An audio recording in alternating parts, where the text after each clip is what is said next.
سفر هست تو زمین و آسمون و بهتره واسه ما و تموم آدم و پیامبره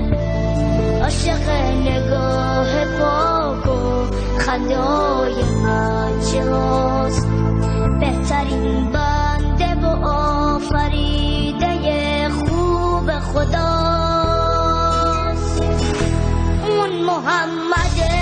امینه مثل یه راه نجات از ته دل بفرست یه سلام و صلوات اون محمد امینه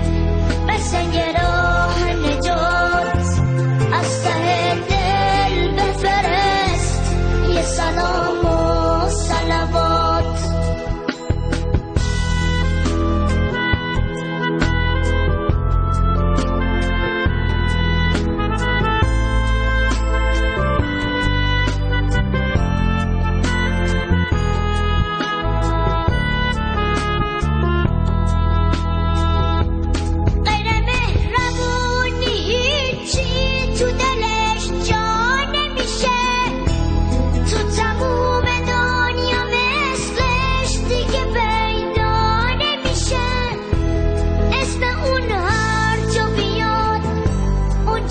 خوشبو میکنه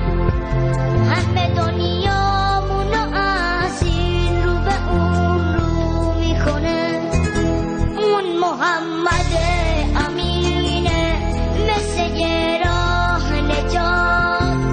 از ته دل بفرست یه سلام و صلوات اون محمد امینه مثل یه راه نجات از ته دل بفرست یه سلام و صلوات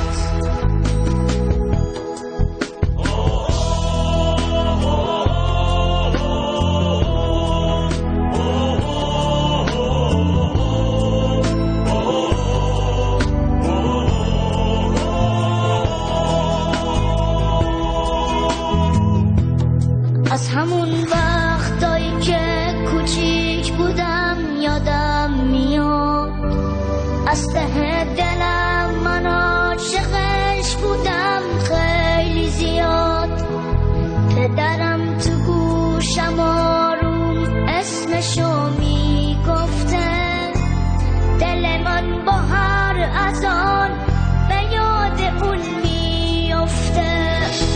اون محمد امینه مثل یه راه نجات از ته دل بفرست یه سلام و صلوات اون محمد امینه مثل یه راه نجات از ته دل بفرست یه سلام و